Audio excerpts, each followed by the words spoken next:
Hey guys, I'm Urizi. This story is all about what if Naruto was assigned to Asuma and Team 10.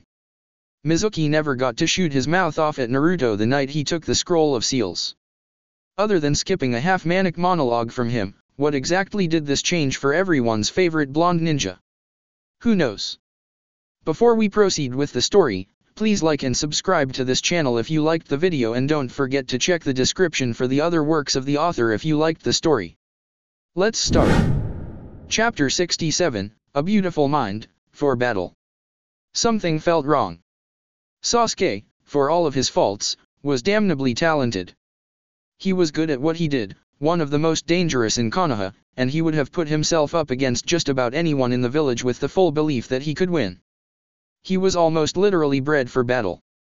So when he felt that something was off, he had to chalk it up to being more than just a gut feeling, and it wasn't necessarily because of the danger of the battle he was fighting. Sasuke's eyes were being put to the test, as Itachi seemed able to meld with the shadows, moving about the Jinchuriki ceiling chamber as though he were a part of it himself. Between Itachi's speed, the darkness, and the crows constantly flying around the room, it was a challenge to try and keep a beat on him. "Do you really think you've grown enough to kill me, Sasuke?" Itachi's voice echoed all around. "Your eyes lack the strength that mine do." Sasuke sneered at the slight against his Sharingan. It was true, he hadn't fallen to a low enough level to do what he had to for the Mangekyo Sharingan. After seeing the people he cared about die right in front of him once before, how could he be the one to cause such a thing himself? "Unlike you, I don't have to kill everyone who ever trusted me to test myself, Itachi," Sasuke said, forming hand seals as he began to see a pattern moving through the crows that kept trying to swarm and surround him. "I just have to kill you." Katon, Kane no Heitu, fire release, heart of the blaze.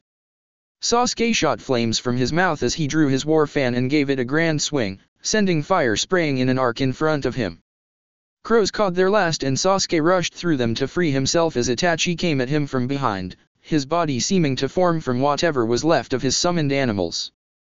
A kunai in his hand, Itachi slashed at the back of Sasuke's neck, only for his entire body to turn into weightless flames. His arm passed through and caught on fire, quickly engulfing the entire limb as it began to spread across his entire body. Despite the pain of being burned alive, with a blink of his eyes, Itachi dispelled the genjutsu in time to look up and see a fire covering the entire roof, causing it to cave in on him. Once again, Itachi blinked, dispelling the second layer of Sasuke's genjutsu attack, and put up his kunai arm to cut the metal wire that was a split second away from tightening around his throat. Looking up, Itachi saw Sasuke standing on the ceiling, holding the now useless strands of ninja wire that he'd tried to hang and slit Itachi's throat with. Even with his Sharingan on, Sasuke barely saw Itachi's arm move to release dozens of shuriken aimed right at him. Letting himself fall down from above, Sasuke contorted his body through the dangerous metal stars, forming a chidori in his right hand. With a crash and the fluttering of wings amid the sound of electricity chirping, Sasuke crashed through Itachi's body only for the elder brother to break apart in a flock of crows. Sasuke's chidori punched into the floor, discharging enough electricity in the air around him to bring down several crows. Oh, how he grew weary of all the crows. Standing a slight distance away, Itachi watched the lightning dance around his brother's body as he stood back upright. "You've grown," he said as the interior of the hideout burned around the two of them. Sasuke's original fire attack had left little untouched by flames. Sasuke cut Itachi off with a scoff. "You're an ass." "But you didn't take my advice," Itachi continued. "I told you that the next time we met, you should have come with eyes like mine. I don't want to think I'm dirty enough to kill my friends or family for a power boost," Sasuke said, taking a specific jab at his older brother. "I'd like to think I'm man enough to earn it the hard way." "Is that what you think?" "That's what I know." Sasuke snapped. "What I used to think was that you cared," Sasuke stated firmly. "All of that couldn't have been fake, or just went away out of the blue one day. You said that the clan was weak, that they had lost sight of what was important because of us keeping and clinging to ourselves. Well, what was it that was so important that you thought killing them all was the right thing to do?" "I think that I don't have a fucking idea of what was or is in your head, Itachi. I told them that clutching and clinging to the clan and only the clan, the pride of the Uchiha and nothing else, would limit them. Doom them," Itachi calmly explained. I always hoped you wouldn't exhibit the same mindset, but in sending your friend away, you've proven my point. That was enough to get a bitter laugh out of Sasuke. The acid in his voice could have burned through almost anything. You think I'm fighting you all on my own because I can't put my faith in anyone else? Am I wrong? You're dead wrong. Both brothers clashed, Sasuke bringing his war fan to bear against Itachi's well-placed kunai that kept his arm braced. The way Itachi used his second arm to support his other at the wrist, gave him enough space to quickly rattle off hand seals before Sasuke could overpower his one limb, Katon, Gukaku no Jutsu, Fire Release, Great Fireball Jutsu. Sasuke was able to leap away, keeping himself just out of the way of the expanding blaze. His body and arms burned, but it was preferable to his entire body being immolated. Sasuke quickly prepared a jutsu of his own as he flew back through the air, Kuchi Yase no Jutsu, Summoning Jutsu. A giant hawk appeared from a puff of smoke beneath Sasuke and flew at Itachi, attempting to catch and tear into him with its talons only to miss. It didn't stop or dawdle within the sealing chamber however, flying outside of the burning building. Itachi watched passively as his brother's avian summon creature exited the premises. Kisame stood a short distance away, looking at the rest of the building he'd been fighting Naruto and collapse and sink underneath the water. An eager grin sat on his face as he ignored the sandstorm around them and waited for the boy to surface. He was fully aware that Naruto was still alive. If he had died, Samehada wouldn't have been able to sense him any longer. Besides, if leaving him trapped at the bottom of a water-filled building with no way out was enough to kill him, he'd have really regretted enjoying a fight up until that point against someone so frail. He had high hopes for this particular Jinchuriki. The explosion that had resulted in the building coming down had mostly been absorbed by Samehada, at least the portion of it that would have devastated the upper levels. It had already done its damage to the lower portion, thus it all came down. Despite not being able to see Naruto, Kisame knew he wasn't dead even if he couldn't pinpoint his location. The power of the Kyuubi's chakra permeated the environment around him. As long as that was active, that meant his prey was alive and well. Two massive chakra claws flew out of the water and grabbed separate sides of the building Kisame rested atop. The dwelling was vertically split in half by a sharp blade of wind that passed right through the center of it, done by the other two arms doing the work from underneath the water. Kisame laughed as he free fell through the air and found himself smashed by the segments of building that fell apart upon impact. He felt every bit of it, thinking to himself as pain ran through every part of his body, he's not even bothering to waste his chakra on jutsu or forcing it my way. He's just using it to beef up his regular brute force. Kisame had been expecting some kind of crazy attack, or at least the chakra arms to stupidly reach out and grab or hit him. It was kind of ingenious, in a crazy sort of way.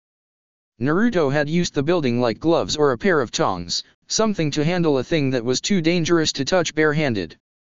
Normally that would have applied to Naruto with the form that he had taken, but to Naruto that was Kisame, or more appropriately Samehada. Not bad kid, Kisame thought as he landed on a slab of rock sticking out of the water, his Akatsuki cloak ripped asunder by his rough treatment. A bloody grin sat upon his face despite the fact that both of his arms were broken and he knew something internally had ruptured. I like the premise. But dash dot. Naruto's chakra arms slammed what was left on top of Kisame's prone form, burying it all underwater by destroying the slab the Akatsuki member had been lying on. The teenage Jinchuriki burst from the water below, tails spinning above him rapidly to allow him some time to hang in the air over where he had dropped Kisame. He wasn't going to give Kisame any opportunity to drain his chakra. Which made it all the more disheartening and surprising when Naruto felt an extreme amount of his chakra's intensity vanish, dropping him back to his more common Jinchuriki cloak. The surprise showed on his face, even as his skin started to grow back as he fell from the air without the four tails to use as a sort of makeshift propeller. What? Despite its lack of concern for anything Naruto did otherwise, in battle, the Kyuubi found itself paying attention. A loss for Naruto meant death or even worse for it, and raw power was the Kyuubi's security blanket. Having its chakra just up and vanish from it in such a way was the closest thing to terror it had felt since being sealed inside of the boy. What just happened? Naruto wished he could answer that question, because he understood the feeling of panic. He had been winning. At least, he felt like he had been winning. I don't know. He didn't touch me. The sword didn't either. On a more pressing note though, How high did he have to be to go splat once he hit the water? Because that was his next stop. The water came at him faster than Naruto had been expecting, but instead of smacking off of it with his body, Naruto found himself engulfed and surrounded by it. A rather gentle alternative to how he had anticipated entering the drink. It was then that he realized the problem with his situation. The skyscrapers around him were covered in water as well, from the ground to above their tips. That didn't seem right. Neither did the speedy, blue-skinned figure darting around him. Naruto tried to turn to see just what it was, but his mobility underwater and without his tails to stabilize him kept him from maneuvering as well as he could have given separate circumstances. This lack of mobility bit him when he found his entire body grabbed by the blue blur. Naruto's chakra immediately began draining as though it were water from an open faucet. A look over his shoulder revealed it to be a starkly transformed Kisame. His shark motif was even more prevalent now, as he had grown fins on his arms and head, as well as webbed hands, gills, and a tail. Come on Ninetails, give me a hug. Spikes jutted out from his body, stabbing into Naruto, forcing Konoha's Jinchuriki to let out a gasp that risked filling his lungs with water. Ah! Bad touch. Bad touch. Gritting his teeth, fighting and struggling as he could feel the chakra being pulled from his body, in desperation, Naruto pushed wind-transformed chakra from every part of his body that he could. Even if Kisame wound up absorbing it, the force of it blasting out was enough to drive him off of Naruto, though by then the chakra cloak had been absorbed off of him. Not good. Kisame swam back as blood filtered into the water from Naruto's new wounds. He laughed to himself right up until Naruto moved his hands around his own head in a circle. It stopped being funny when he saw Naruto take a series of deep, life-saving breaths despite being surrounded by water. I didn't know you could do that. Naruto stopped panicking and realized that he'd wound up saving himself from drowning, almost surprised by his own actions. Huh. You know, I kind of didn't either. His own personal air pocket, and speaking of things he didn't know, hey, you didn't even touch me. How could you absorb my chakra? When you're throwing your biju weight around, I don't need to touch you to take any of it. Samehada could absorb chakra from him without touching him, as long as it was visible anyway, not that you haven't been keeping the chakra flow coming regardless. What? Naruto thought as he started swimming and trying to defend himself. He didn't understand. The only other time he'd let Kisame absorb any of his chakra with Samehada, he had done it with an Ash technique, so even without the chakra it had been an effective attack.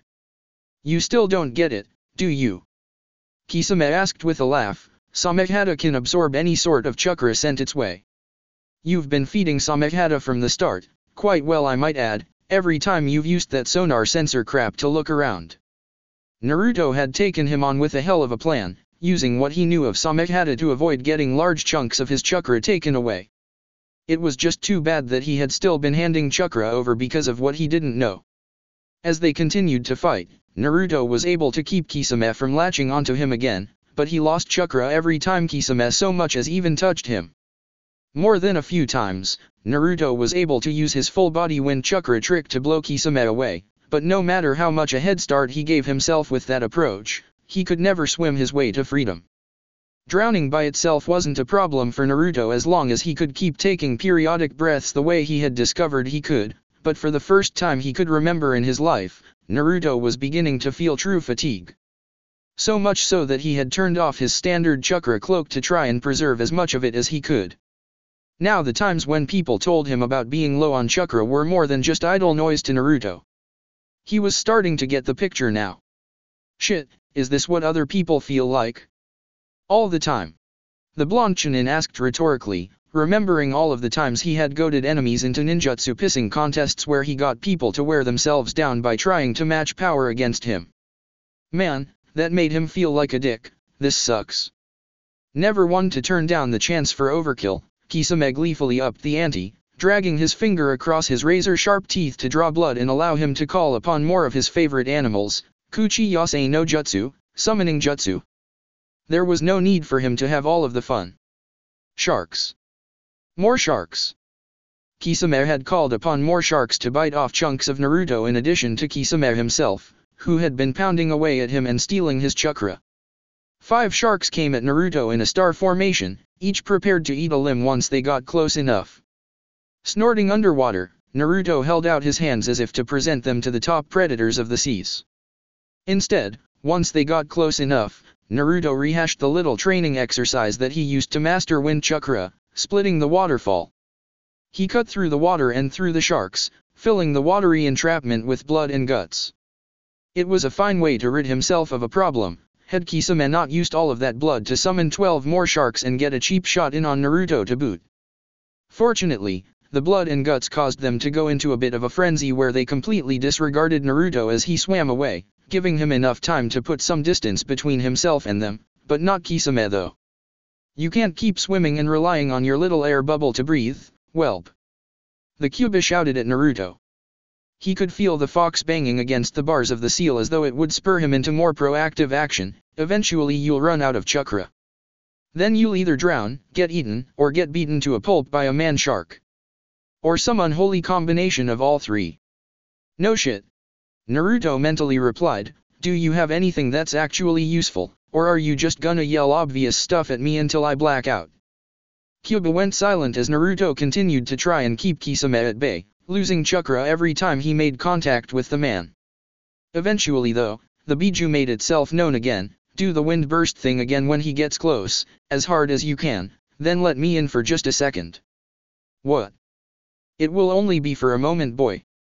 Do you want a fighting chance at winning this battle, or would you rather have me forcibly ripped from your body?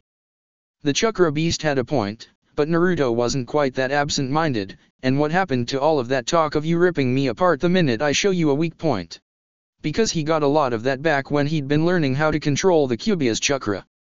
Clearly that threat by itself isn't quite valid, as you're full of weak points as it is, the Kyuubi groused before snapping at its host. If my choices are you or the Akatsuki, I would rather take my chances with the human devil I know instead of the ones I don't. The enemy of my enemy and all that noise? It sounded a little too good to be true, whether the Kyuubi had a point or not. But Naruto only had a few seconds to make an informed choice. If push came to shove, he believed he could wrestle for control. Kisame swooped through the water again, avoiding Naruto entirely and taking his back, attempting to latch on one last time to suck as much chakra as he could get, but Naruto blew him away with Wind Ripple Jutsu one last time. The Kyuubi's desire for Naruto to let down his guard was to give him the chance to force enough chakra through to put Naruto into a version 2 chakra cloak, free of the charge-up time it normally took to do so.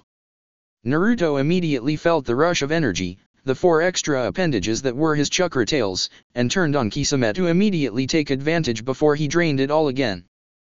The tails began spinning without missing a beat, pumping wind-affected Biju chakra out immediately. Futon, Akeo Shimpyu, Wind Release, Red Typhoon. Naruto aimed the jet cyclone of a jutsu into the air, creating the massive wind funnel that took all of the water of Kisame's water shark prison with it. The jutsu was intense enough to strip entire walls off of buildings. This was to say nothing of buildings that found themselves in the path of the newfound tornado as it traveled. Taking on the shell of Kisame's water prison gave Naruto's jutsu more life than it otherwise would have had after leaving his chakra-enhanced tails. It was a natural disaster, and it would not be stopped as it tore through the slums and high-rises that comprised Soraku. Nothing in its way stood a chance. The two combatants actually had to stop and stare at what they'd caused for a moment before turning to exchange a glance of respect between one another. Even though moments earlier one had been drowning and about to be eaten alive, and the other had just had victory snatched out of his hands, they were both fully aware that this was as of right then the greatest thing that either of them had ever done. It was a shame that, as far as they knew, there was literally no one around to see it. And because one of them was going to die, whichever one of them wound up walking away to tell the story later, no one would ever believe them. This was it. This was the point that all high-level shinobi seemed to reach. The point where they began losing some semblance of their mind. Instead of being outright terrified of what had happened to, or what was happening to them, they were concerned with breaking down the how and why and finding themselves impressed by it. "Sir, our teams are in danger inside of the city," the Suna ninja said, stopping as he could see that Baka didn't necessarily need the update. They could see what had happened from where they were encamped. Most of the shinobi around couldn't take their eyes off of it. Baka could only stare in dumbfounded amazement at the sight before him. "I'm guessing it's because of that." A water spout, a quarter of a mile wide, ripping into the artificial sandstorm, and coming their way. It went without saying, but Baka barked the order anyway, get away from it. Very few of them needed to be told twice and retreated across the sands, away from the killer tornado sucking up and throwing debris every which way. Some of the fan users with too much confidence in their abilities banded together to try and turn it back with their own control over wind. It didn't work as their flimsy gusts were entirely unable to stand up against a force of nature the likes of which few had ever seen. Baka turned and watched a handful of stragglers disappear into the tornado, one of them snatched up in the jaws of a flailing shark in a bloody spectacle. It's a tornado with sharks in it, the turban-clad Suna elite said at the sight before him, a Sharnado, he finished lamely, wanting to hit himself right after he finished his thought. A Sharnado, sir. Baki had nothing else to say. As foolish as it sounded, it was the best description he had, and he wanted the subject matter changed. How many of our forces are left inside of Soraku? He knew that this entire debacle would be trouble from the moment it had been assigned to him, but even so it was still beyond his scope of preparation. Inside of Soraku. Something was definitely rotten inside of the desert. Neji pulled his hand away from the chest of yet another faceless ninja as the unfortunate man let out a death rattle and fell to the sandy ground. That made the fifth one that had attacked him since entering. At first he had believed that it had been a matter of Akatsuki having brought in some freelancers to serve as muscle for them. They had come out of nowhere and attacked him on sight, but after he began scanning for their movements with his Byakugan, it was evident that not only had they not been there from the start, they had come from the outside. Neji paid the brand new corpse no mind as he walked away from him. This wasn't the first one he'd had to fight. Thus far, he had counted 7, why are they attacking us? He wasn't fool enough to actually believe that the treaty between Suna and Konoha was worth any more than the paper it had been signed on, but it wasn't like they were intruding into Kaze no Kuni for no reason. Apparently Suna saw Konoha as a bigger concern than a terrorist organization, which was understandable. It didn't make Neji's job any easier though. Standing around, Neji turned his eyes in a particular direction, looking through the walls themselves before delivering a set of hand signals. Seconds later, Shikamaru emerged, holding Niyujito on his back, looking like she had been through hell. He had seen Shikamaru approaching and took it upon himself to clear the area before his teammate arrived. It would make finding out just what happened easier that way. Both Neji and Shikamaru took refuge inside one of the endless abandoned buildings to get off of the streets and away from the trail of bodies Neji had dropped en route to that location. It was better to use the back doors, cellars, and windows as more clandestine entrances and exits to move around the armed force patrolling the streets. Glad to see someone friendly again, Shikamaru said as Neji used his Byakugan to try and navigate them through the maze of rooms and hallways. I was pretty sure the ones I ran into weren't some kind of hospitality party.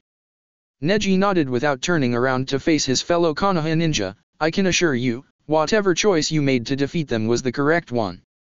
They most certainly are not on our side. But I do not believe that Tsunagakuer would do anything to side with Akatsuki. As a Jonin, Neji was well aware that what made sense to one group did not to another. Their very livelihood was for the most part based on the disagreements and misunderstandings of others. How were you able to fight while carrying Yujito-san? Fight. Shikamaru said, as though the idea were completely foreign to him. I'm not going to fight while I'm carrying her. I hid and snuck past them. That made more sense than what Neji had been originally anticipating as how he had gotten there. It wasn't that hard with the massive buildings all over the place to use. Neji stopped them and quickly directed their movements through a door that led to a small back alley, leading to another tall building. Without a jujutsu like his able to find the way for them, anyone who may have tried to pursue them would more than likely find themselves lost and left behind very quickly. It's almost hard to believe this is happening. Which part? Shikamaru wondered. Neji wanted to open his mouth and say Suna keeping them trapped in Soraku, but then he realized that it wasn't that hard to consider. All they had to do was make sure that no one walked away from the abandoned city, and no one could prove that Suna had been willing to set both the Konoha and Akatsuki sides against each other just to mop up the winner. On second thought, forget I said anything. It's not that weird to think about, is it? Shikamaru asked, his logical mind percolating as he spoke. They'll let us come in here and do our thing. Maybe we could hit Akatsuki where it hurts and take a few of them out, maybe we can't, maybe they could even win without Suna risking anything. The desert shinobi couldn't know. What they did know was that there was an opportunity. A golden one, but with all three Jinchuriki from the two strongest villages in the elemental nations here in one place. Yujito-san is already hurt, Killer Bee is who knows where, and where is Naruto exactly? Fighting, Neji told him with no small measure of displeasure in his voice, my jutsu is too much of a liability to pit against Hoshigaki Kisame. Naruto said a bunch of other things as well to massage the talented Hyuga's ego, but more than anything else, it boiled down to just how perilous it was to try and use the gentle fist against a person that specialized in close combat, with a sword that ate chakra and strength that could crush boulders with a single blow. Wait, speaking of missing team members. Where is Sasuke then? Neji queried once the topic came up. Fighting Itachi, Shikamaru told him, prompting Neji to go wide-eyed. Shikamaru decided to leave out the part where Sasuke placed him in a genjutsu to get him to leave with Yujito, at least for now. He'd make sure that was dealt with later when it wouldn't cause more problems than they already had. As much as it sucks, I think we need to find Killer Bee first and hand Yujito off to him. Shikamaru abhorred trying to put together an approach to take while he was part of a broken squad, but that was just the way things went sometimes, and he knew this well by now. Running back into the fray against Akatsuki while holding on to the woman who happened to be their objective was a bad idea. Shikamaru knew what Naruto was capable of, and figured that he could hold his own if not win outright. Sasuke had been preparing for a fight against Itachi for the last 10 years of his life, and while no one knew if he was ready or not, even if he wasn't, he would make it the most unpleasant battle Itachi would ever have. Neji and Shikamaru had time to get Yujito somewhere safe before working to restore the rest of their team. Elsewhere in Soraku, with Sasuke. Sasuke gasped in pain as his hawk soared through the sand-clouded skies. His right arm and a good portion of his right side had suffered the consequences for being too close to Itachi's fireball. His burns could have been worse, but they weren't exactly mere singes either. Damn it! None of that worked. Sasuke thought to himself. Rage and pain were reflected on his face as he writhed in pain on his summon animal's back. One move and he turned the tide, just like that. Black flames began to spread across his face from the old cursed seal of heaven over his right shoulder blade. He realized what was happening as the feeling of the burn wounds began to numb and a sense of untapped power began to filter in. It took a concerted effort of will to force the seal back behind the limits of the evil sealing method that surrounded the original marking on his flesh. He couldn't use it. He couldn't allow it to gain any ground over his state of mind, no matter how good it felt, no matter how it would magnify his power. Since being branded with it, Sasuke had made too many promises to too many people that he wouldn't give Orochimaru's seal any hold over him, and he had been clean of it for years. It did things to him, his way of thinking. Hurting things he didn't like just because he could, throwing his strength around just because he had it to use. But, if he did draw upon it, it would only be to beat Itachi. That might make it okay in the end, wouldn't it? If he used it one time, just to kill Itachi, it wouldn't matter so much in the grand scheme of things. Then he would put it behind him, just like he would put Itachi behind him, never to be spoken of or brought up again. It wasn't like there would be anyone to tell the tale anyway, so he wouldn't even have to explain himself.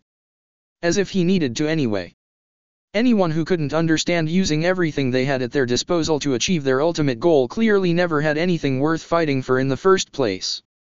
He had to make his decision soon. Sasuke knew that he wasn't the only one who had a contract with a particular species of avian. Itachi would be coming soon, if he wasn't already on the way.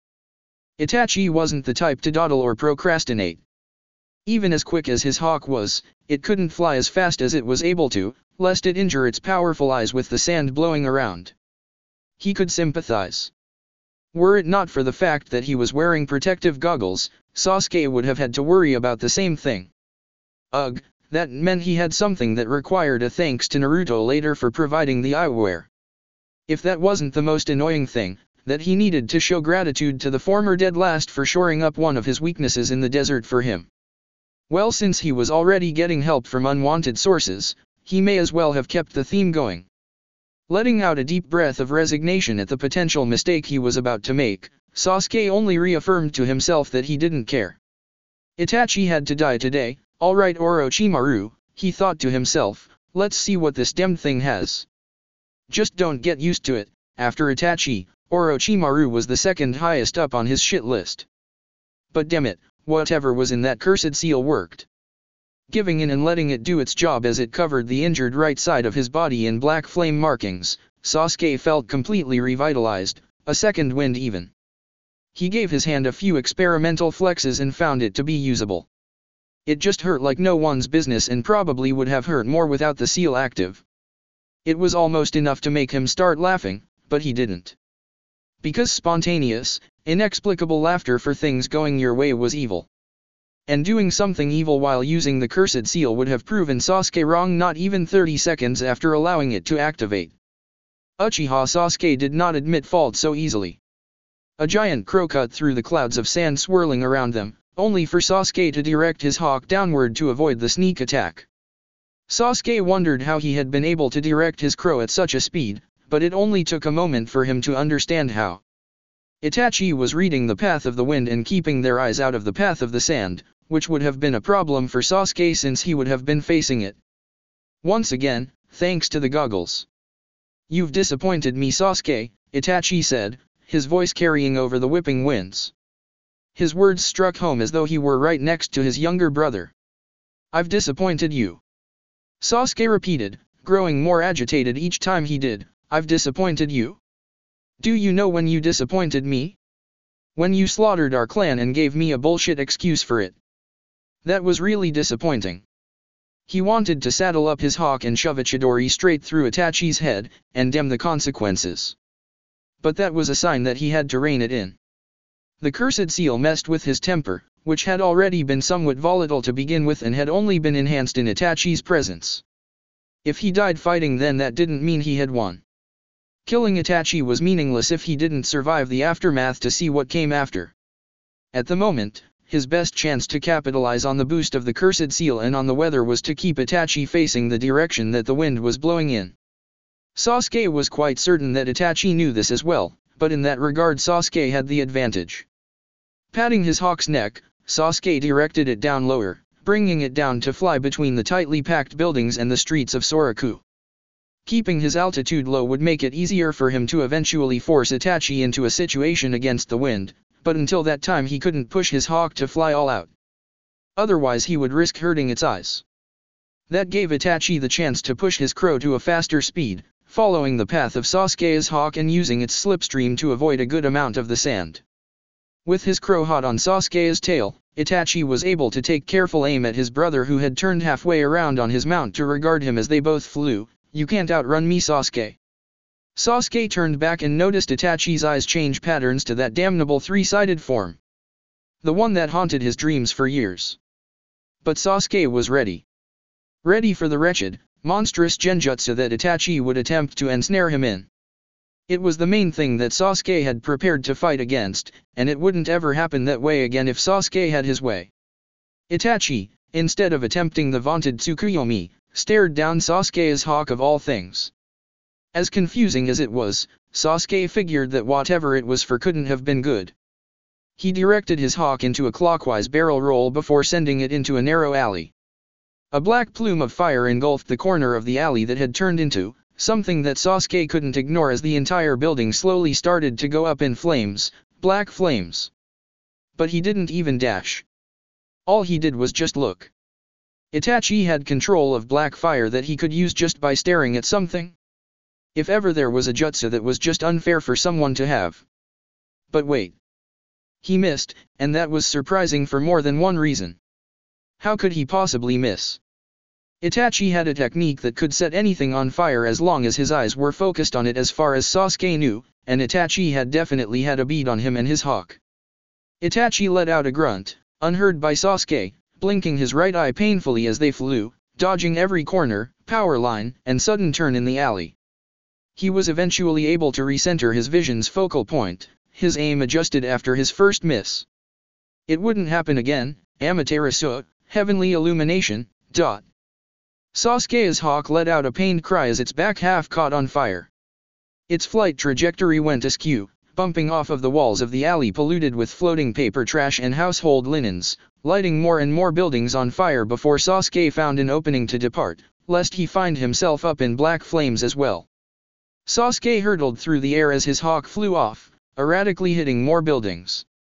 Sasuke cradled himself, upsetting old, abandoned laundry, hung up on the balcony of a building as his body crashed through a flimsy, rotten door.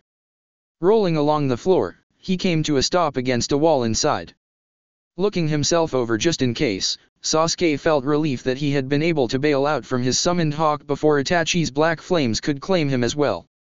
By the time he reached his feet, Itachi stood in the doorway like a specter, with black fire burning a building in the background. Sasuke didn't waste a movement. Whether Itachi had underestimated Sasuke's speed when under the cursed seal or not, it didn't matter. Sasuke bashed his entire body into Itachi, sending both brothers flying outside and off of the balcony. Despite Sasuke's best efforts to pound his brother's face in before they could land, Itachi was able to block each punch until they hit the ground. The unkempt sand covering the long-forgotten streets cushioned their fall, allowing them both to jump away and separate in opposite directions of the alleyway. Sasuke landed and immediately charged up lightning chakra in his left hand, charging at Itachi with more speed than he had possessed before. To confuse him on his approach, Sasuke zigzagged and bounced off of the walls, kicking up clouds of sand with his erratic movements before he finally made it close enough to jab his lethal hand out. Chidori, 1000 birds. Itachi stepped back as far out of Sasuke's reach as he could once he finally noticed that Sasuke was coming in for the final phase of his attack, bumping his back off of a wall in the alley. Boom.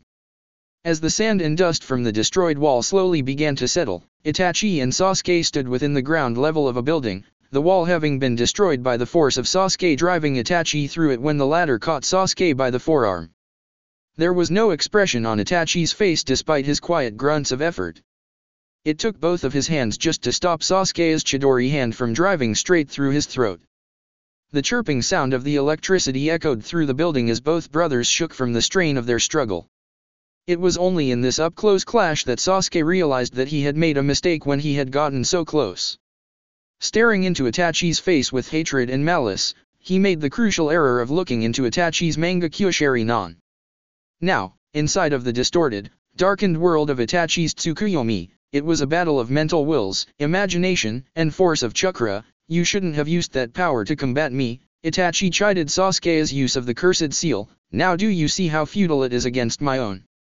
Sasuke punched his Chidori through Itachi's body only for his entire body to explode in blood, covering Sasuke's body and his vision. Wiping the red liquid out of his face, Sasuke no longer found himself in a ruined Soraku slum. Now he found himself again at the site of his greatest tragedy. Again. Only, he wasn't seeing it through his eyes, the eyes of a frightened, horrified 7-year-old boy. He was seeing it through the eyes of the perpetrator himself. Itachi's eyes. Here in the world of Tsukuyomi, this time you will experience this night through my eyes, my hands, my every feeling, for the next 72 hours. No. Naruto and Kisame had ruined an entire district of Soraku, basically reducing it to rubble, but it clearly hadn't been the only part of the city to find battle-induced hardship. As they fought, they found that a good size of the rest of Soraku burned with distinct black flames. Both shinobi stood across from each other, separated by several tall buildings as thunder rang out above and it began to downpour. It did absolutely nothing in regards to the fire that engulfed almost every structure within eyesight. Where the fire had come from, Naruto had no idea, hope nobody else is stuck in that. He wanted to go and see, to make sure that Shikamaru and Neji were safe, but he had to trust in their skills. Kisame would never let him leave. Neither of them were going anywhere until their little issue was decided, and that had been the entire reason that Naruto had stayed to begin with, to keep Kisame from interfering with Yugito's retrieval. Oh, don't worry, Kisame said, tapping his hand off of Samehada as he held it up for emphasis before gesturing to the burning city around them. You and I are the only ones anywhere near here. Itachi-san may have started cutting loose, but he clearly didn't stick around wherever this started if it got this out of control. Kind of exciting, isn't it? Itachi did this. Naruto wondered to himself with a start before wincing at his soreness and his fatigue. Ugh. I'm never gonna make fun of Shika for his suck-ass stamina again, Naruto thought to himself as he stared Kisame down. I'm tired as hell here. Fortunately, Kisame stood back in his regular form, having transformed back after Naruto had destroyed his gigantic water prison. The playing field was evened out again, but wasn't quite level. Kisame's abilities still neutralized what Naruto was strongest at. He had to have a weakness that Naruto could exploit. It didn't make any damned sense. Naruto took a step on the building that he was on only to feel it shake underneath his feet. These really were old, dilapidated structures, and unquenchable black flames probably didn't help their stability much. That would only worsen as the fire continued to burn. Great. I picked the wrong building as a base to stand on and I'm falling in. This is pretty exciting, isn't it? Kisame asked, grinning as a black glow from the flames reflected off of his skin like shadows, kinda like the rawest sort of survival of the fittest you could imagine. Not even water can douse these flames. If one of us doesn't win fast enough, we both die. At that he started to chuckle. Well, we both wouldn't die. More like just you. Samehada can absorb the chakra feeding the fire. So don't worry. If you fall in, I might be able to get to you fast enough to put it out. You're just lucky. I think roasted shark is gross, Naruto shot back. Who was he kidding?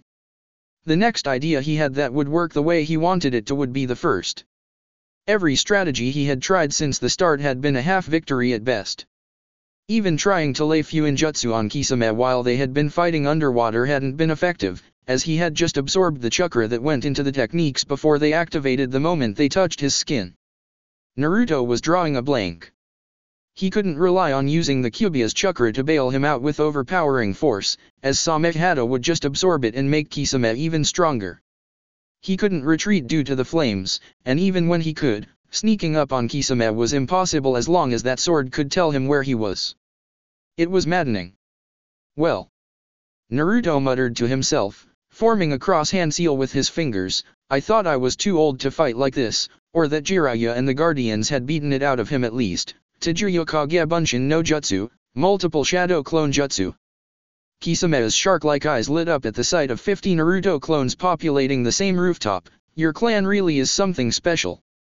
Even without your Biju, you still have that much chakra left. Samehada's scales shook hungrily in anticipation. Well, if you want to waste all of it, be my guest.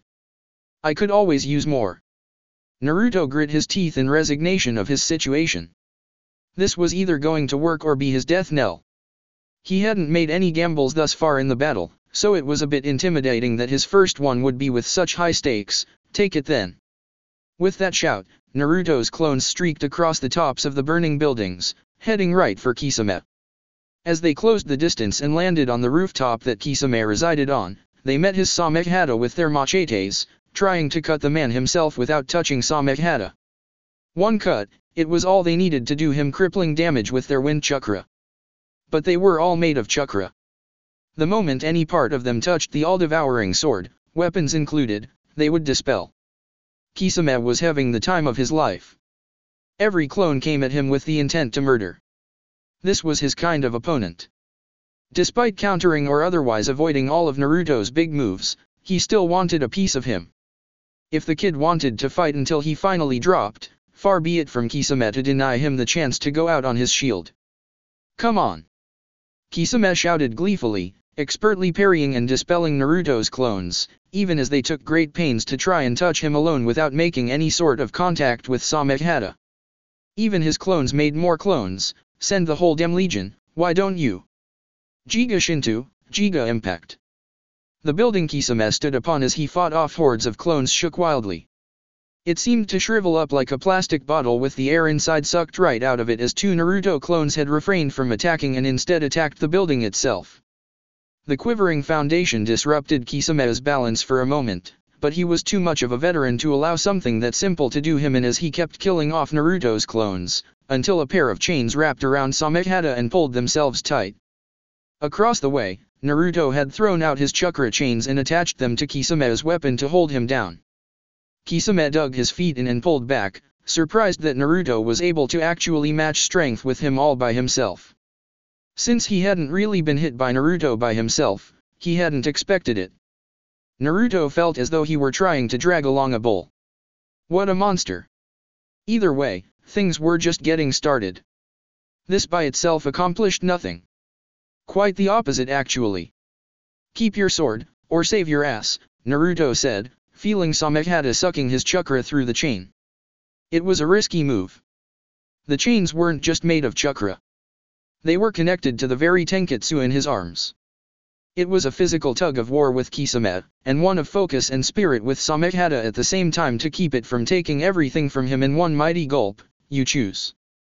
Kisame bared his teeth threateningly as Naruto's remaining clones swarmed his body and grabbed on. You think your damned copies can get me to let go? He shouted as the building he was standing on started to shake and rattle dangerously. I don't need Samehada to absorb chakra. And so he did, only to feel a horrible burning on his bare skin once he did. Gaya. Most of the clones attached to Kisame dispelled, but some of them seemed to lose their form and melt into sticky, scalding hot ash. His grip on the sentient sword loosed enough for Naruto to pull back and simultaneously retract his chakra chains to rip it out of his hands. Naruto turned and let go of the chain's grip on it, sending it flying away with an added boost of wind chakra to toss it even farther. The more distance he could put between Kisame and Samehada, the better. As Kisame lunged, still covered in debilitating ash and one or two regular Kage Bunshin, the building finally collapsed underneath him, giving him no footing whatsoever as it all fell down into the black blaze below. Nine Tails. Meanwhile, with Sasuke.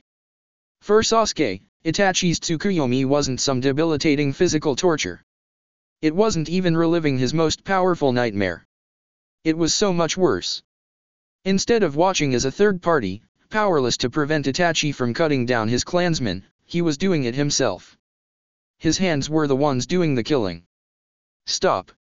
Men, women, old, young, those who stood their ground and tried to fight, those who fled for their lives, those who tried to use their bodies to buy time for the others. It didn't matter. His sword cut through the flesh and bone of his family, tearing through the Uchiha clan district, all the way to the main house where Sasuke's family resided. It was there that he cut down both his mother and his father in cold blood. Neither of them even bothered to mount any sort of resistance, nor did they say a word to dissuade Itachi. They only said that they were proud of him, and to take care of Sasuke. And then he slew them. You would never have had the strength to stop me, Sasuke. Itachi's voice filtered into his head, as Sasuke saw from Itachi's point of view when the younger version of Sasuke stumbled across the scene of his parents' deaths. The failed attack of a distraught child, and then Sasuke stared into his own eyes, the moment when Itachi locked him in the nightmare of watching it all transpire the first time. Then it reset. Only 71 more hours to go, little brother. No. Sasuke howled at the top of his lungs. With everything his will could muster, he overpowered the writing of the genjutsu and stopped the sword. In the moonlight he could see Itachi's reflection in the shining blade and promptly turned it on himself. The mental construct of a world broke apart with a grunt of discomfort from Itachi, who was then the victim of a savage left-handed punch from Sasuke as the building they were in burned above and around them. The only thing keeping him from being sent flying was Sasuke's grip on the collar of his cloak, but that was merely a tool for Sasuke to maintain a hold of him and keep punching. 10 years of rage, sadness, confusion, it all came out in an unintelligible cry and a flurry of punches with less form than that of a barroom brawler. But it didn't stop them from connecting on the suddenly overwhelmed Itachi. Itachi grabbed his fist and the two grappled until they threw one another through a boarded-up window and out onto a wide-open main street into the wet sand. Itachi quickly drew a kunai and cut a large segment of his Akatsuki cloak to get Sasuke off of him. He then stabbed at Sasuke only for Sasuke to counter by blocking Itachi's forearm with his. A sidekick aimed at Itachi's body from that position was stopped by Itachi raising his knee off of the ground. The two broke away again, leaving Itachi in a black shirt and a mesh undershirt. Rain poured down onto the two of them, weary from fighting all over the city. Sasuke's mind was buzzing trying to analyze everything that had happened, trying to find some sort of advantage that he had, or some kind of weakness that Itachi had for him to exploit. For a good portion of his life he had seen his brother as invincible. Even though he knew better now, part of that belief still dragged over, that Itachi still had some sort of killer move that would end the battle in a heartbeat. One of which should have been Amaterasu after what Sasuke had seen it do. It shouldn't have taken Itachi even 2 shots to hit Sasuke with the jutsu from what had already been displayed, no matter what the circumstances were, let alone more. Flying, on the ground, it shouldn't have mattered. The Itachi that Sasuke remembered never missed. It was then that Sasuke realized the absolute lack of detail he could see in Itachi's eyes compared to that night back when he had been a child. The distinct, sharp pattern of Itachi's manga Kyushari non, it was hazier and harder to make out. And from the close range that they'd had with one another, Sasuke swore he could see blood welling up behind Itachi's bottom right lid. The sudden realization hit him like a blow to the gut. "You're as blind as a bat," Sasuke said. "Which is why I wanted you to have the manga Kyushari non by the time we met again," Itachi said, a smile slowly spreading across his face. "The only way to cure the blindness that the next level of the Sharingan brings is to take the eyes of another user." You, Sasuke stammered. He couldn't find the words. That was the only reason. "You didn't kill me, Sasuke," Itachi said, reaching out and pointing at his younger brother. "I let you live all those years ago for one reason and one reason only. To take your eyes as my own." The sound of a building collapsing rang out in the background. "Like I said, you are a disappointment." Sasuke growled and took a step only to stop when he heard his sandal squelch in the sand. It was raining. And from a clap of thunder he heard in the distance, it was storming. All right. Now this, coupled with the revelation that Itachi could hardly see his own hand in front of his face, changed everything. Sasuke's fingers cracked as he flexed them into fists. The only warning he had before Itachi attempted another Amaterasu was a faint twitch of his right eye. Subtle, but with everything else Sasuke knew by now, it was enough of a precursor for him to move, feeling the heat of the black flames lick at his toes as he got away with a jump. His fingers blurred through hand seals, stopping with Sasuke placing one hand in front his mouth, aimed at Itachi. "Katon, Housenka no Jutsu, Fire Release, Phoenix Flower Jutsu." Even with his vision failing, Itachi was still able to evade Sasuke's smaller-sized fireballs, even as they came in dozens. It wasn't until he dodged one and moved back in the direction that it had come from to avoid another that he realized something was gravely wrong. Sasuke had been spacing him away the entire time, and had been hiding shuriken in his fireballs. That by itself was a fairly common Uchiha trick for that jutsu. What was an added bit of nastiness was that Sasuke had attached ninja wire to every last one, trapping Itachi in the middle of them. Sasuke tied them around his war fan, charged with his chakra and allowing electricity to course through the lines as thunder and lightning struck, illuminating the smirk on Sasuke's face. "I see you get it now. It doesn't matter though," he said, holding his free hand up to the sky. "I shouldn't have ever been able to dodge your jutsu. But you definitely won't dodge mine." As lightning raged overhead, Sasuke formed a chidori in his left hand and held it into the air before pulling it down. "Kirin." Itachi's eyes went wide as the clouds seemed to split, and in slow motion he bore witness to Sasuke calling down a dragon-shaped bolt of lightning the size of a city block. It was as though Sasuke had dragged a god of thunder from the skies themselves. The flash of light heralded the obliteration of yet another significant portion of Soraku. The terrifying sound of nature force itself being bent to man's will to cause destruction roared out across the open air for dozens of miles in the empty desert landscape. It was yet another last mighty cry of what had once been intended to be the mightiest city in the western countries of the elemental nations. Everything the massive lightning bolt touched was reduced to absolute rubble.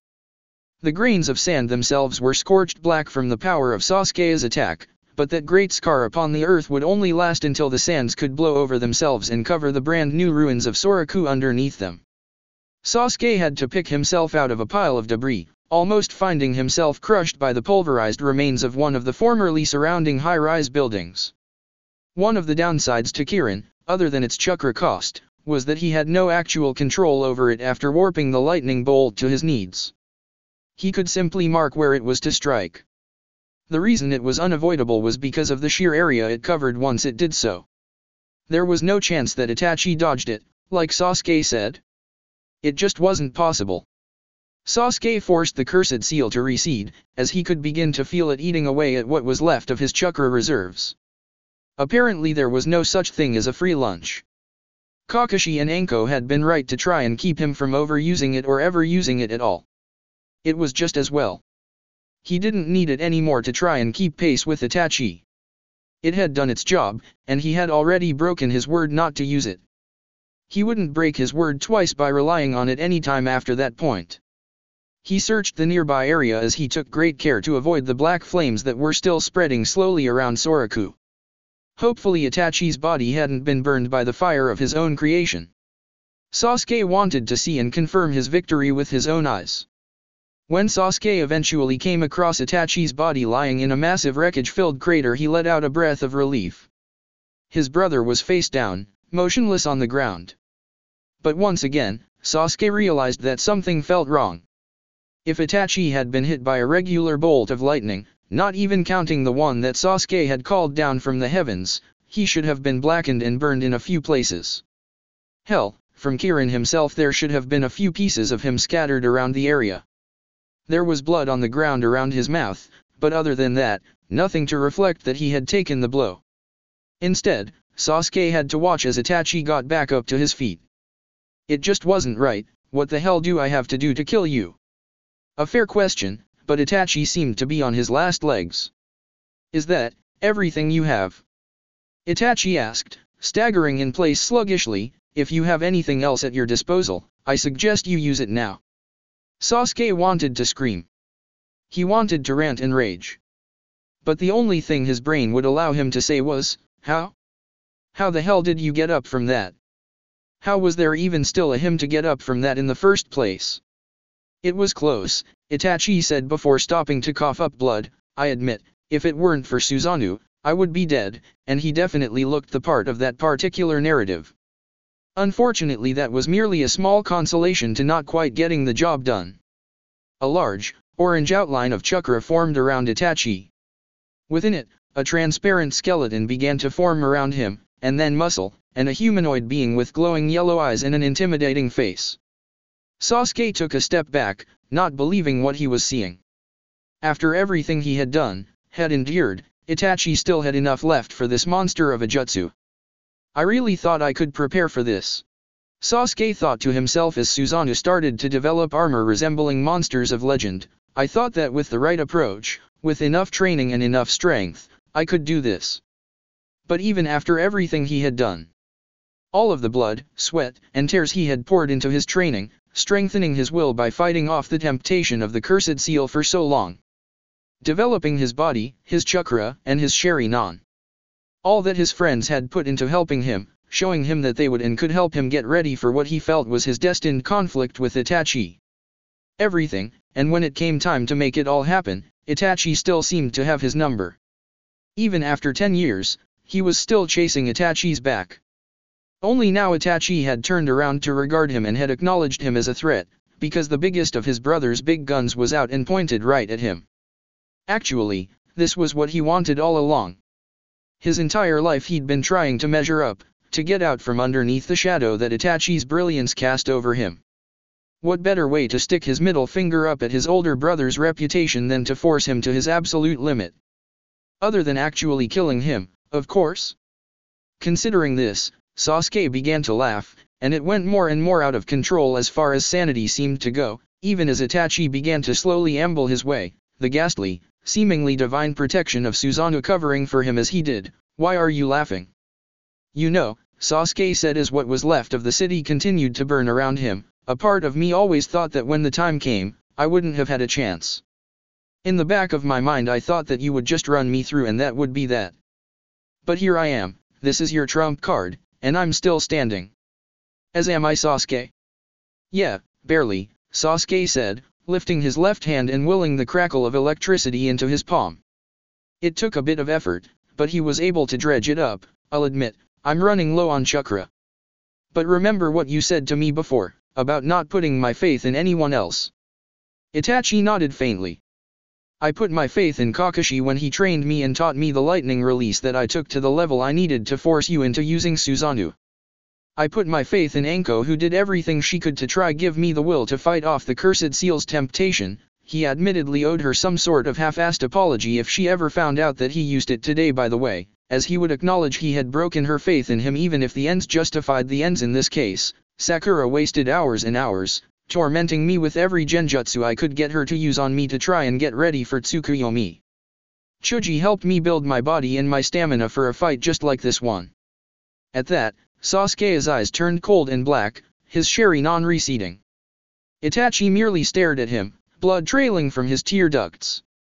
You stood there, and you spoke down to me, to the Uchiha, about how we could only ever put any trust in our clan's power. Who did you ever put your faith in? Sasuke continued, who did you ever believe in enough to put yourself out on a limb for that wasn't yourself? Of all things that Sasuke expected out of Itachi at that moment, it wasn't for the elder Uchiha brother to smile at him, grim though it was, you. And then the world around them seemed to be engulfed in black smoke and flame.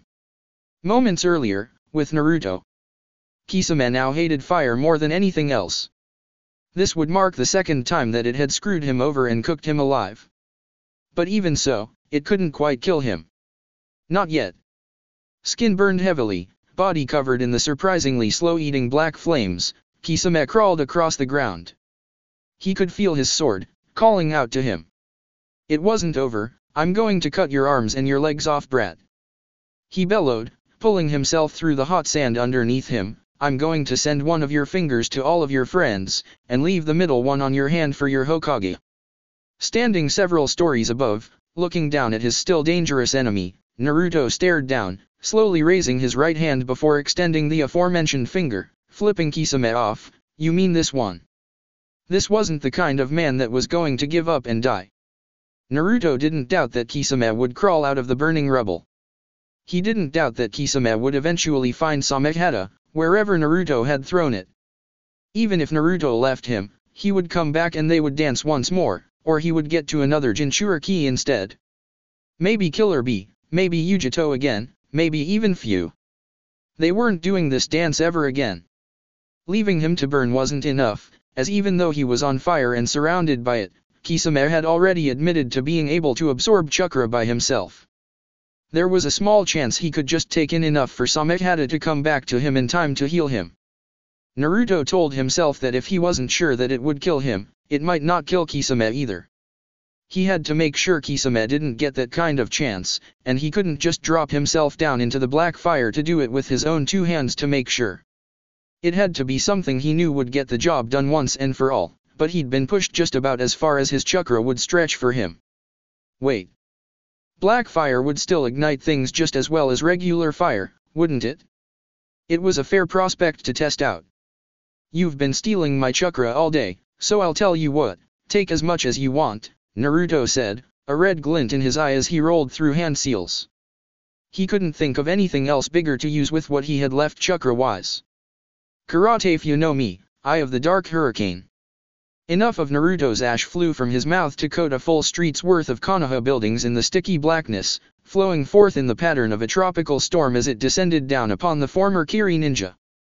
But Naruto had severely underestimated just how strong the winds of the sandstorm had been, as it blew more ash farther than he had intended for it to go. Far farther.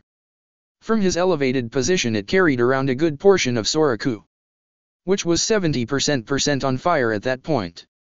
On the plus side, he got the answer to his question. Yes. The black fire would still ignite. It would do it better than regular fire in fact. Fire said to be from hell itself tended to carry that kind of quality about it. Go figure. Konohagaku no Sato Amiguriyama. Since Ino couldn't necessarily go ahead and ditch the people in the Guardians that her boyfriend used to work with, either in good conscience or in practice, she decided that taking them somewhere to eat in the village would be well enough. It would at least fill Kotoko's mouth long enough for her to not ask awkward questions as frequently. For that reprieve from his normally bubbly and spiritedly homicidal teammate, Sora was grateful. Granted, Kotoko was still in a tizzy about literally everything she was seeing, about how beautiful Konoha was, how that stray cat walking along the fence would make a good pet, and also how she could write a song if she stayed in Konoha for long enough, but it was between bites and sips, so it was all broken up into blocks and thus made easier to tolerate. As they sat on a bench outside of the sweet shop that Ino had taken them to, Sora could see why Naruto and Shikamaru would have wanted to return home despite the success they had been having at the capital. He himself wasn't exactly the biggest fan of Konoha, but he wasn't such a grouch that he couldn't recognize that the place had a good atmosphere. Ino was simply glad to be out for the day. Even if it was with the grumpy son of Asuma's traitorous former teammate in the 12 Guardian Ninja and her boyfriend's crazy, killer senior in that same organization.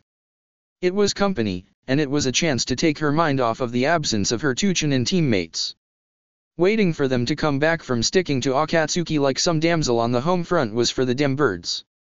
She had a real day-to-day job to occupy her time and mind, but even so, did you ever get super anxious when most of the other guardians were out on missions and you were stuck at home? Sora blew at the bangs hanging in his face before responding, the workload is so heavy that we're always rotating in and out. You were never going to catch all 8 of us there at the same time. There's never really any time to really care about what mission the others are on.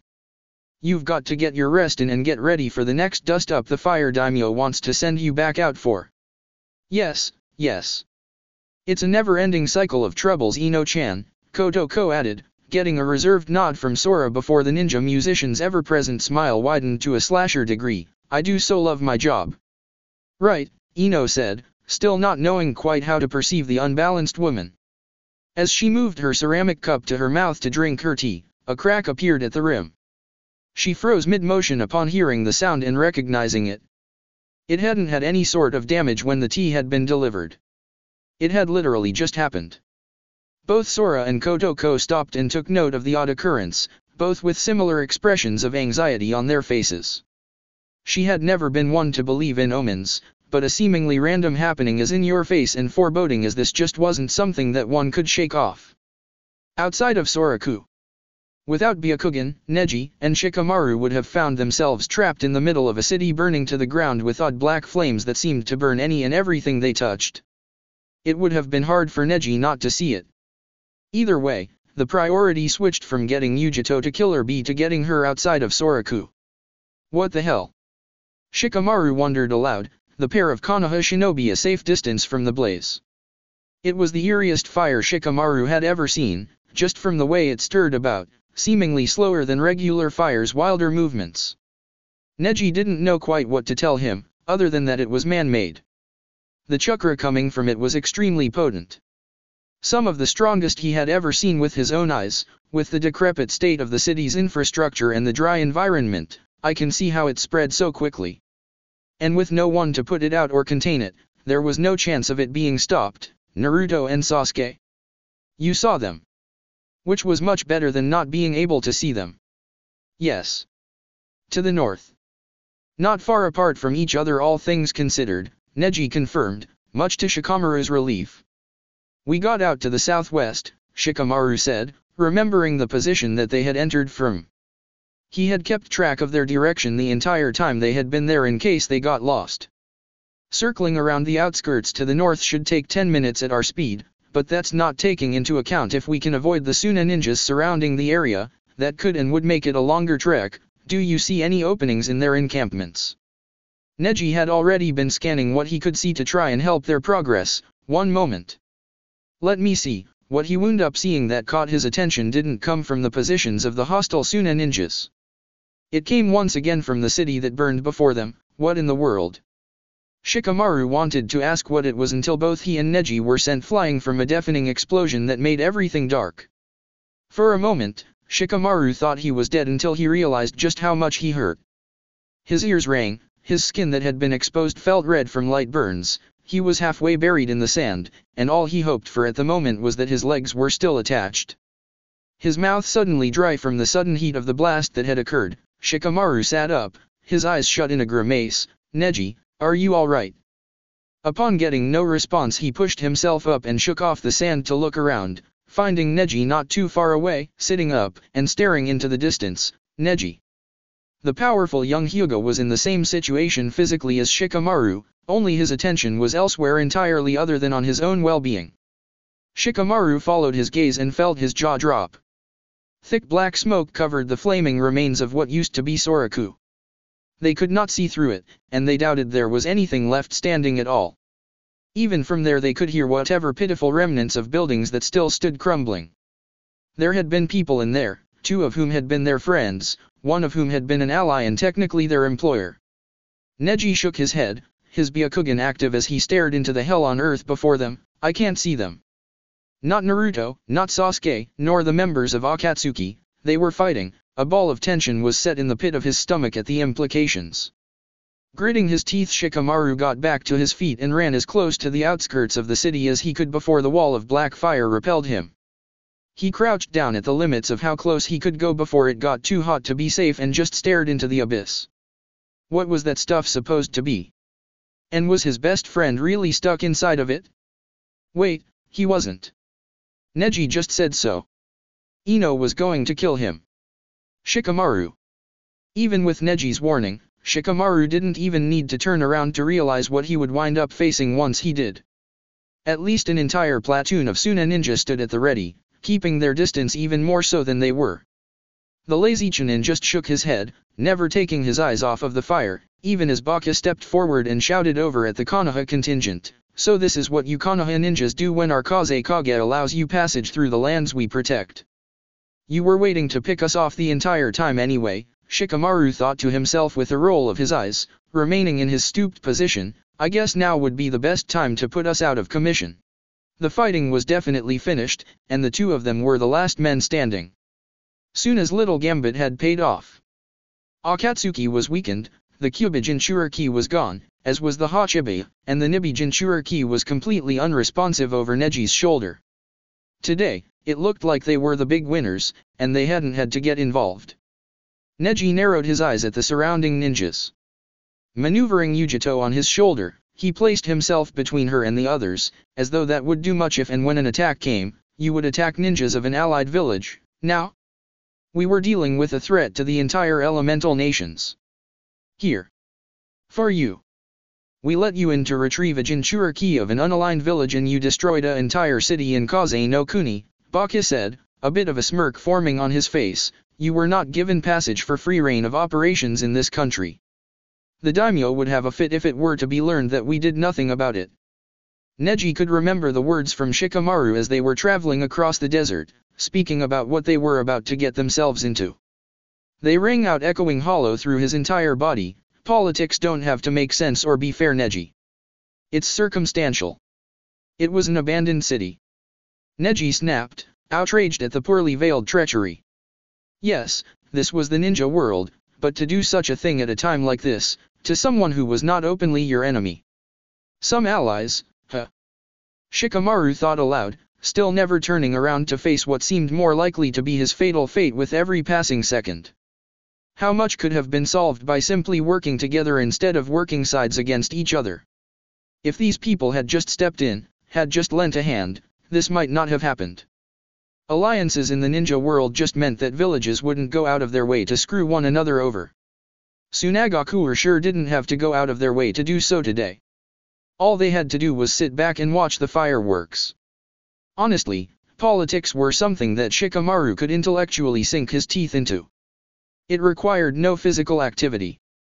All it took was an ear to the ground, an eye everywhere that mattered, and an understanding of what was going on around you, and the intellect to try and manipulate it to your own designs. He would have been very, very good at it. He just despised the slimier aspects of the practice. Times like this only made him feel it that much more. He was tired, he was hurt, his friends were more than likely dead and they couldn't even get into the ruins to check because of the black fire. On top of that, they weren't going to leave the desert alive if Tsunagaku had anything to say about it, and they had a platoon that was willing to back that up. But whether or not they were able, that remained to be seen. They should have just killed he and Neji when they were revealed. Now they had given Shikamaru time, not only to think about how to possibly fight them, but to allow him to set up an approach to do so. My Genin team's motto? Shikamaru asked, turning his head halfway behind him to fix Baka with a glance out of one eye, says this isn't over yet. Baka snorted as a few of his hardened troops broke their intimidating demeanor, beginning to laugh. With you Konoha shinobi, I can only guess that it involves some form of supporting your comrades or never giving up. It was then that Baki realized what kind of young man he was looking at. Shikamaru wasn't some idealistic young ninja with a pie-in-the-sky dream to aim for. Not even close, while Shikamaru's face betrayed no hint of his calm, merely his eye from a side view promised nothing but the utmost retribution he could dole out in short order with the power he had at his disposal. Aim low. He raised his hands up into the air with a snap of a movement and dozens of shadow tendrils stabbed up from the ground underneath the Suna forces. There were many who found themselves impaled without mercy. For those fortunate enough to avoid it, they found a harsher surprise awaiting them. Some of the tendrils already had explosive tags attached to them. Just before they went off, Shikamaru thought to himself that Team 10 did usually seem to solve most of their problems with the use of the most massive explosion they could create. He didn't blink, even in the face of the flashing explosions and flying body parts. Shikamaru. The only warning Shikamaru had for the whirling blade of wind flying straight at him was Neji's shout and the faint shimmer of the air as it traveled toward him. It figured he wouldn't get the one person that he definitely wanted to take down in his first move. Baka was still alive, and pissed off to boot. That was fine. Shikamaru was still pissed off too, and since gutting the Kazekage wasn't an immediate possibility, and even if it ever became one, his temper would have been long since checked by then, he had to make do with the man in charge in the field. Gritting his teeth, the Suna elite seethed in anger at Shikamaru's stubborn attack that had claimed more of his group's lives. It was just more men and women lost for a mission that he felt he shouldn't have lost a single one of them on. I guess it is true after all, Baka said, as everyone regrouped. Even the most pathetic animals are dangerous when they're backed into a corner. Gesturing forward with his hands, the remnants of the platoon, still at least 30 strong, at least your funeral pyre is already lit for you. When you spoke of animals Neji cut in, I'm curious. You wouldn't have happened to be referring to octopuses or bulls by any chance? As confusing as that statement was, what was even more confusing was the entirely inhuman cry that tore through the air with a distinct, half-sung tone to it. Yo! The great number 8 is so hot he's on fire. The flames are black and keep going high. An ominous shadow rose to visibility through the thick, black smoke. A massive humanoid body with thick muscular arms, a bull's head with a broken horn, and a lower body comprised of 8 gigantic wiggling tentacles. Yohu! Where's Yujito? The remainder of the platoon could not begin to run fast enough, and Shikamaru was so stunned by Killer Bee's stunning presence, in tailed beast form to boot, that he hadn't even thought to say something about keeping them from departing. Shikamaru thought that he, Neji, and Yujito had been the last ones standing. He had never been so happy to be wrong. Speaking of which, he slowly turned toward Neji, a look of slight irritation on his face. He must have transformed to try and protect himself from the black flames and escape, Neji said matter-of-factly, never taking the focus of his Byakugan-enhanced stare off of the retreating Tsunagakuer force. This was even as he spoke in a superior tone that Shikamaru hadn't heard out of him in years. I said that I couldn't see Naruto and Sasuke. I never said that I couldn't see Killer Bee. Cheeky dick. Shikamaru was definitely not in the mood for that kind of thing. Not even close. But wait. He said that he never saw either of them within the confines of Soraku. If he could see their dead bodies, he definitely would have said as much if the syntax of his most recent explanation was anything to go by, and if they had died, they weren't in there long enough to be incinerated into nothing. Shikamaru looked around, wondering just what to do now. So where the hell are they? Past the northern border of Kaze no Kuni. Naruto could smell his own blood, but his eyelids were too heavy to lift to find out how badly he was hurt. There wasn't much he could do about it himself anyway, especially with the low level of chakra he had. He probably didn't have enough to stick to another person if his life depended on it. That explosion, he'd have to figure out later where it ranked on the Tsunade scale of impact. His head was too much of a jumbled mess to do so right then. Whoa. Is this a person? Where's his skin? Must have burned off. I guess we know where he was just now. He must have run from Soraku when the fire started. That's a ways away, isn't it? Wait a dash. Look at the fucking headband. Konoha? All the way out here. Naruto didn't know who was speaking, but they weren't stabbing him yet, so that was a plus. He was just so tired. So very tired. He hurt all over, from head to toe, and he couldn't find the strength to move any part of his body. He just wanted to sleep. He could deal with whatever it was when he woke up. Hey. We found 2 more a few miles away. One of 'em's dead. Huh. Well, we've got a Konoha one right here. Still breathing. Yes. He was most certainly still breathing. Naruto would have known if he wasn't. Armed with that knowledge of his own well-being, little else mattered at the moment. Not bad for border patrol, huh? Shut up and get him stabilized long enough for us to get him to. Ma, shut up. Blah blah blah. Comprehending words hurt. He was alive. In the meantime, everything else could wait until after he'd gotten some rest. He was only going to close his eyes for a moment. Definitely. For sure. Then he was going to go look for the rest of his team. That was the first order once he woke up. 30 minutes tops. A quick power nap. Hopefully Shikamaru wouldn't be too terribly upset. If anyone could understand needing a nap, it would have to be Shika. That's it for part 37. Thank you for watching and see you on the next video.